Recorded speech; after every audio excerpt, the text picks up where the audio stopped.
नमस्कार दोस्तों, आइए सुनते हैं सास बहू की बहुत ही धमाकेदार कहानी। बेटा, जरा सी तबीयत ठीक नहीं लग रही है तो मुझे डॉक्टर को दिखा लाते।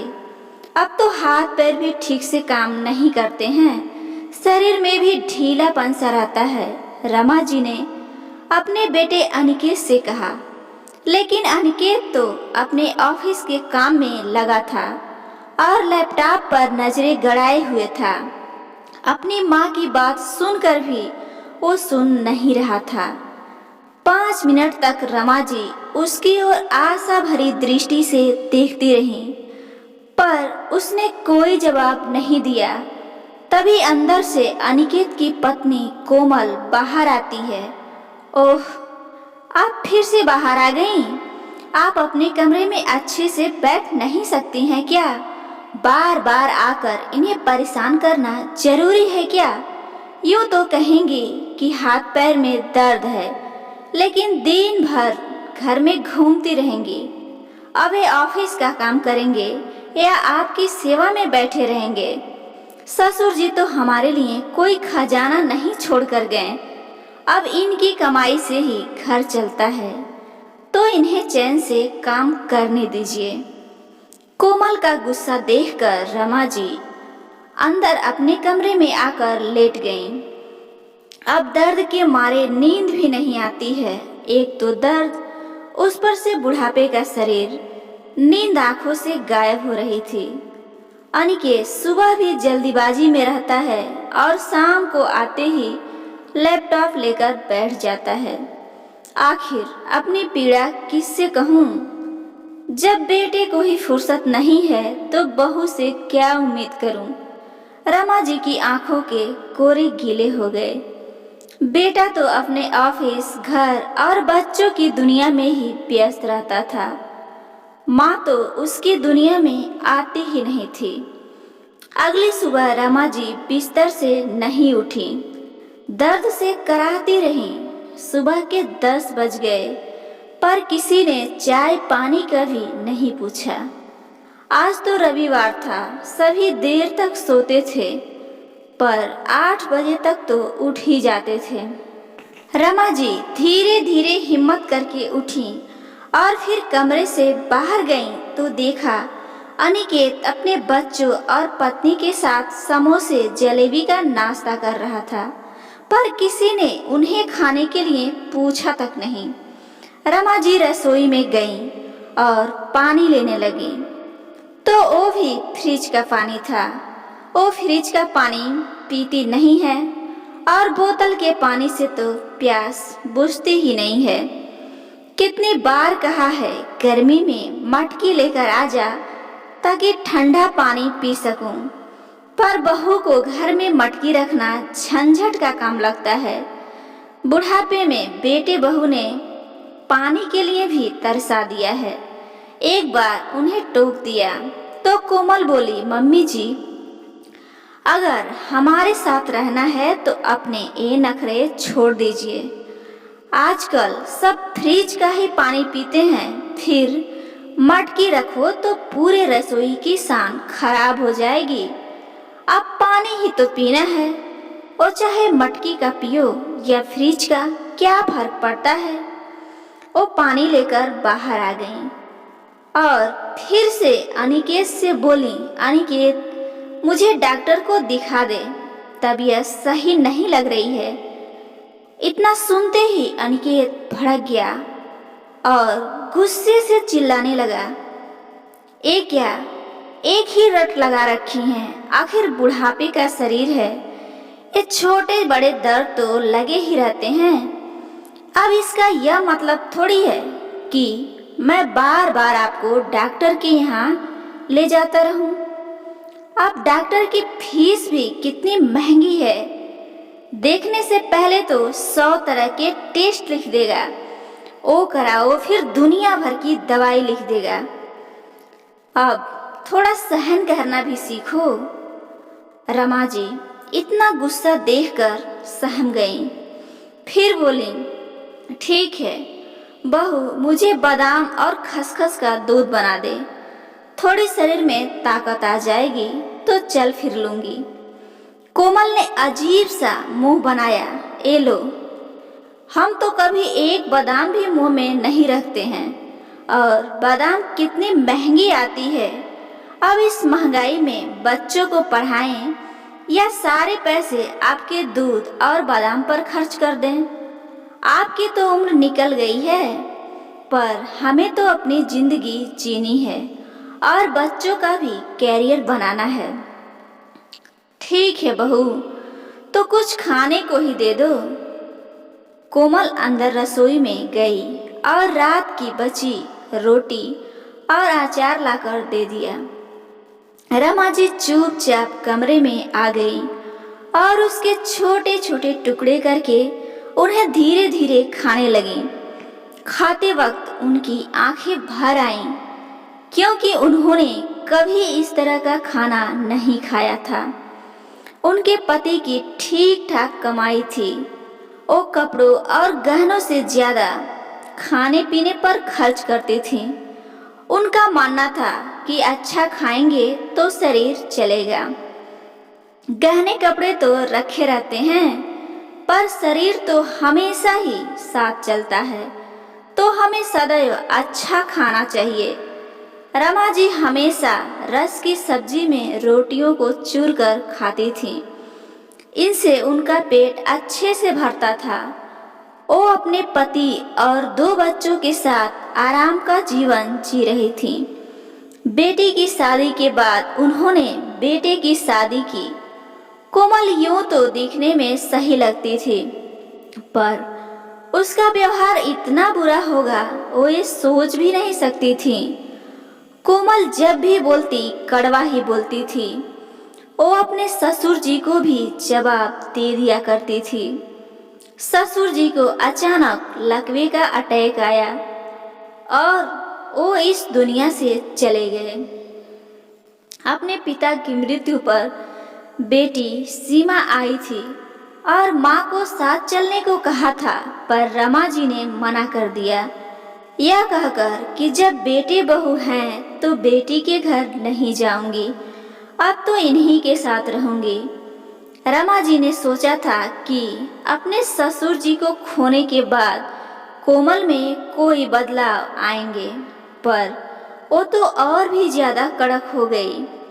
बेटे ने भी विधवा बूढ़ी माँ का दर्द नहीं समझा और बहू के बहकावे में आकर उन पर भी मानसिक अत्याचार करने लगा।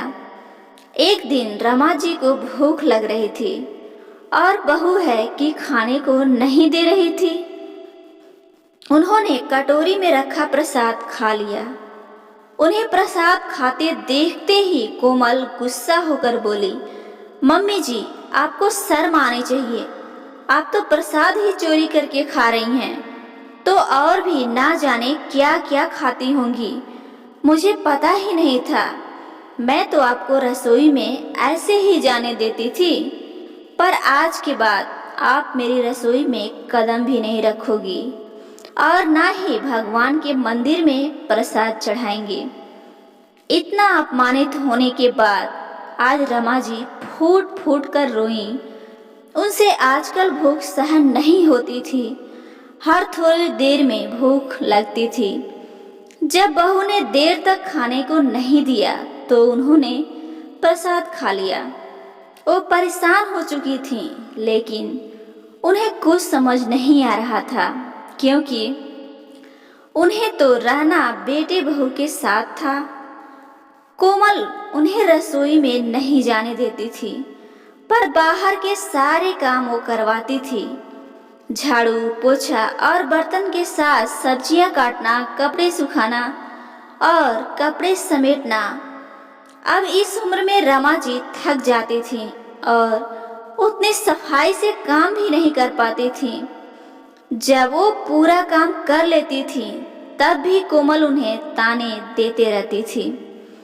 ज्यादा काम करने की वजह से उनके हाथ पैरों में दर्द रहने लगा था। लेकिन अनिकेत व कोमल दोनों अपनी ही दुनिया में व्यस्त रहते थे। घर में रमा जी के होने ना होने से उन्हें कुछ फर्क नहीं पड़ता था। रमा जी घर में पड़े पुराने सामान की तरह थीं जिसकी कोई कदर नहीं थी। दोनों अपने बच्चों की हर इच्छा को पूरी करते थे, पर रमा जी की जरूरतों को भी उपेक्षा करते थे। रमा जी का चश्मा टूट गया था और उनकी साड़ियाँ पुरानी हो गई थीं, चप्पलें भी घिस गई थीं। वो इन सब खर्चों के लिए पूरी तरह से बेटे बहू पर निर्भर थीं, क्योंकि पति की भी कोई पेंशन नहीं मिलती थी। इसी बीच रमा जी की छोटी बहन ने घर में पूजा रखवाई और उन्हें आने का न्योता दिया। उनका भी जाने का मन था, क्योंकि घर में उन्हें घुटन महसूस होती थी। फोन पर वो जब भी किसी से बात करती थी तो कोमल सामने खड़ी रहती थी और वो ज्यादा देर तक बात नहीं कर पाती थी। सीमा के फोन आने पर भी वो कुछ नहीं बोलती थी। रमा जी को सीमा से मिले हुए भी 3 साल हो गए थे। अब बहन ने बुलाया तो वो खुश हो गई, क्योंकि उनका भी अपनी बहन से मिलने का बड़ा मन था। अनिकेत ट्रेन के टिकट बनवा रहा था, तभी कोमल आ गई। अरे, एसी में टिकट बनवाने की क्या जरूरत है, स्लीपर में ही चली जाएंगी। पूजा में तो जाना है, बेकार ही खर्चा क्यों करना। अनिकेत ने भी स्लीपर में टिकट बनवा दिया। रमा जी जब ट्रेन में बैठी तो उन्होंने चैन की सांस ली, वरना कितने महीनों से वो जेल की जिंदगी जी रही थीं। ट्रेन से उतरी थीं कि उनकी बहन का बेटा उन्हें लेने आ गया।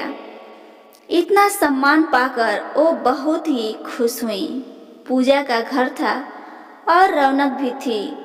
वहां जाकर सबसे मिली। जब छोटी बहन ने उन्हें गले लगाया तो फूट फूट कर रोने लगी, जैसे आज दिल का सारा गुब्बार ही निकल जाना था। शाम को घर में छोटी सी पूजा थी। थोड़ी देर बाद उनकी नजरें ऊपर उठी तो देखा सामने सीमा खड़ी थी। अपनी बेटी को सामने पाकर वो और रोने लगी और उसे कसकर गले लगा लिया। सीमा बोली, मम्मी अब मत रो, मैं आ गई हूँ और अब आपको मेरे साथ चलना ही होगा। मैं आपको यहाँ छोड़कर नहीं जा सकती हूँ।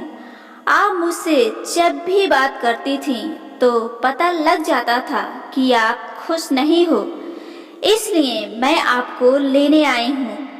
सीमा की बात सुनकर रमा जी बोली, लेकिन ऐसे कैसे अचानक तुम यहाँ आ गई? अच्छा, तुम्हें भी तो मौसी ने बुलाया होगा। नहीं माँ, मैंने मौसी को कहा था कि आप पूजा रखवाइए ताकि मम्मी यहाँ आ सके। मैंने आपका टिकट बनवा लिया है और अब आपको मेरे साथ में चलना है। मुझे सब पता है कि भैया भाभी आपके साथ कैसा व्यवहार कर रहे हैं। मैंने आस पड़ोस से भी मालूम कर लिया है। रमा जी ने पूछा, लेकिन तुम मुझे घर से भी लेकर जा सकती थी। यहाँ मौसी के यहाँ बुलाने की क्या जरूरत थी? मम्मी, यहाँ मौसी की समाज में अच्छी से जान पहचान है और इनके जेठ जी का बेटा वकील है। मैंने उनसे सारी बात कर ली है। भले ही पापा कुछ नहीं छोड़कर गए हों, पर वो ये मकान तो छोड़कर गए हैं जहाँ पर आप रह रहे हो, और ये घर तो आपके नाम पर ही है। आप उस घर की मालकिन हो, फिर भी आपके साथ गलत व्यवहार हो रहा है। हाँ बेटी, अब मुझे बेटे बहू के साथ नहीं रहना है। मैं उनके अत्याचार और उपेक्षा अब नहीं सह सकती हूँ, लेकिन मैं कर भी क्या सकती हूँ? रमा जी ने बोला, माँ, आप उन्हें घर खाली करने का नोटिस भेज सकती हैं, तभी दोनों की अक्ल ठिकाने आएंगी। रमा जी ने नोटिस पर साइन कर दिया और उन्हें घर खाली करने का नोटिस भेज दिया। नोटिस पाकर अनिकेत और कोमल के पैरों से जमीन खिसक गया। ए देखो, तुम्हारी मम्मी पूजा में अपना भला करने गई हैं, चाहे बेटे बहू सड़क पर ही क्यों ना आ जाएं। अब हम सामान व बच्चों को लेकर कहाँ जाएंगे? कोमल बरस पड़ी। अपनी मम्मी का ये रूप देखकर अनिकेत को बहुत हैरानी हुई और उसे पछतावा भी हुआ कि शायद मम्मी ने कुछ गलत नहीं किया, हम ही उनके साथ गलत व्यवहार करते थे। जब हमने गलत कर्म किए हैं तो हम अच्छे की उम्मीद कैसे कर सकते हैं? कोमल, हमें यह घर खाली करना ही होगा। नोटिस का जवाब आ चुका था। अनिकेत व कोमल ने घर खाली कर दिया। अब वो पछतावे की अग्नि में जल रहे थे और रमा जी घर बेचकर बेटे बहू से नाता तोड़कर हमेशा के लिए अपनी बेटी के साथ रहने के लिए चली गईं। दोस्तों, एक कदम उठाकर रमा जी ने सही किया या गलत? आप लोग कमेंट बॉक्स में जरूर बताइएगा और ऐसे ही पारिवारिक कहानियाँ रोजाना सुनने के लिए इस चैनल स्टोरी बुक 12 को जरूर सब्सक्राइब कीजिए। धन्यवाद।